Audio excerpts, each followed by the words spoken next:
Here's the one name that is being tossed around. The great Tim Tebow, of course. Now, Yahoo Sports, an article came out through Yahoo, and one of the writers said that Tim Tebow should go to the Tampa Bay Buccaneers, and the Buccaneers should sign him. Now, there were many questionable passages. However, here is one of my favorite. It's a little lengthy. You can cut me off at any time, Ben. Perhaps Tim Tebow could help awaken the Bucs' sluggish offense. What Tebow offers as a quarterback is the ability to run and diversify what is a fairly simple and predictable offense. Imagine Tebow running option plays with Doug Martin, and defenses now having to worry about him taking off with the ball. He didn't do that with the Jets. Nevertheless, even though he didn't play that much, he would be most useful in the red zone, where the Bucs seem to struggle. Tebow's large stature would allow him to pound the ball up the middle or run a simple bootleg around the outside. And let's not forget, Tim Tebow can throw too. Even if he lacks accuracy, big and talented receivers like Vincent Jackson, and Mike Williams are the kind of guys who can go up and catch just about any ball thrown within a 10-yard radius. Would you like me to continue? Or would you like... I want to read the next part, but sure. This is a writer named Michelle Sassouni, and it suggests that she's never seen a football game that Tim Tebow has played in. And I'm serious. Like, who writes that? Like you think all of a sudden just saying the things that Tim Tebow has done well occasionally will suddenly happen? What? At a higher rate. That didn't occur to Rex Ryan? That didn't occur to John Elway? That didn't Rex occur Ryan to didn't give him John much of a Fox? chance, though. Yeah, I mean, but that's because it's no way to run an NFL offense. And she's like, hey, sign Tim Tebow. This guy will baffle defenses. No, he won't. They bring everybody up, and they stop the run because he can't throw. However, can't you make the case? Sorry to cut you off. However, can't you make the case in the Denver-Pittsburgh game? Everyone was in the box. It took one throw to Demaryius Thomas, and they won. Pittsburgh made an enormous mistake, which is that you don't have to bring the entire team up. Isn't that what you were just saying, though? I'm saying that you focus on stopping the run, and you let the guys who are just covering the pass cover the pass. Like, for me, just don't worry about it. You never have to worry about the pass, but you can't ignore it. The guy is capable, and especially at a moment where one pass ends the game. I mean, Tim Tebow throws that slant to Demaryius Thomas 10 times. I suspect he hits it 3. Well, one-on-one coverage, too, with Demaryius Thomas. He hit it that one time. He's capable of hitting it once. He's not capable of hitting it So over he's like the season. Little Giants. One time. And the Steelers' mistake was bringing everyone up. Is that they didn't need to.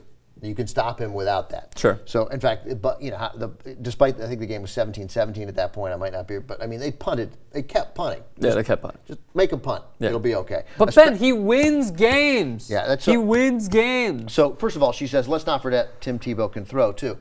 No, forget that.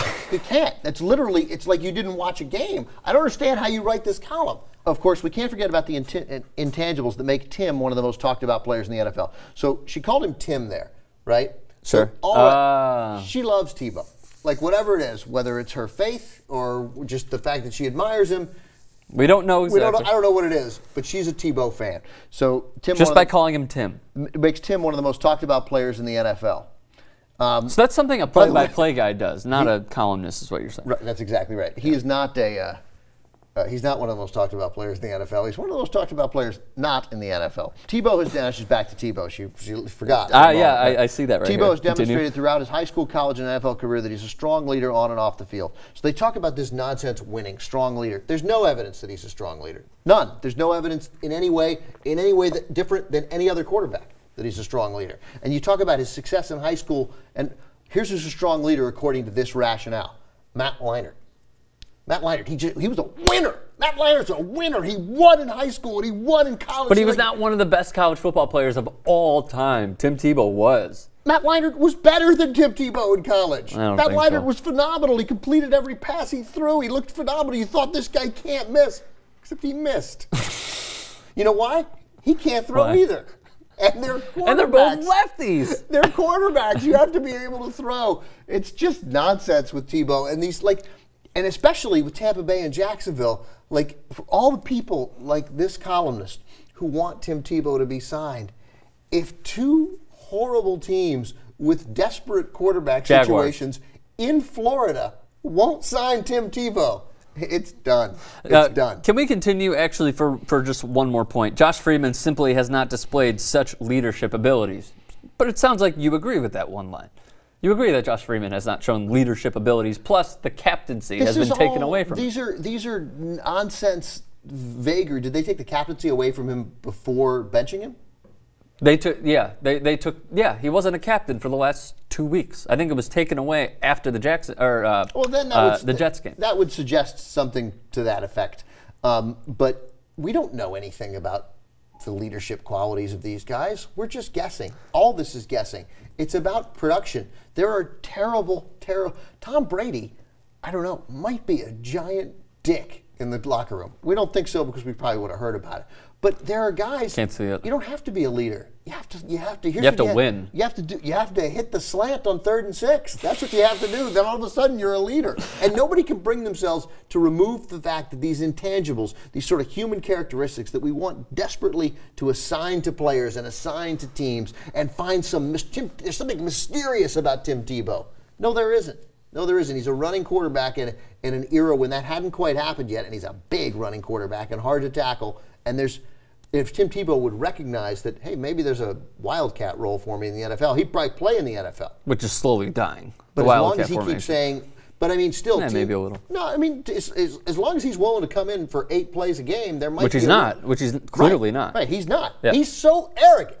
He is so arrogant and full of himself that he's passing up an opportunity which literally all those guys he played with, all those men he led in college, would be like, dude, if some team said, give me an NFL contract to run a wildcat, whatever, I'll play. And he won't do it because he thinks he's a quarterback.